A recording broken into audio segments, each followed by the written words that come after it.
ఏంటి మళ్ళీ గడ్డం పెంచుకుని తిరుగుతున్నావా? అప్పుడు శైలజ, ఇప్పుడు నేనా? శివ, నాకెందుకో కరెక్ట్ టైంలోనే వెళ్ళిపోతున్నా అనిపిస్తుంది.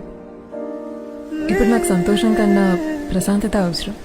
అది నువ్వు నాకు ఇచ్చావు. ఇక నువ్వు ఆలోచించాల్సింది నీ లైఫ్ గురించి. నువ్వు తీసుకునే ప్రతి స్టెప్ కేర్ఫుల్గా వే. మళ్ళీ టెర్రస్ మీద ఒంటరిగా కూర్చుని ఏడుస్తావో ఏమో. చాలు, చాలా ఏడ్ చేసావు. ఇంకంత హ్యాపీనెస్సే. అదొక్కటే నేను నీకు ఇవ్వాలనుకున్నా. Hope you will follow. నిన్ను మర్చిపోయానంటే నేను తెచ్చిదాన్ని శివ. ముందే ప్రిపేర్ అయ్యాను గుడ్ బై చెప్పడానికి. రే, నేనేం త్యాగం చేయట్లేదు. ఏదో టైం బ్యాడ్ వచ్చింది అంతే. అవును, ఇప్పుడు ఒకటివే చెన్నైలో ఏం చేస్తావు? ఒకటి చెప్పనా? చెప్తే నీకు కోపం వస్తుంది. ఇదంతా నీకు డైరెక్ట్గా చెప్పాలనుకున్నా, కానీ చెప్తే నువ్వు ఏదో ఒకటి అంటావు. ఎందుకంటే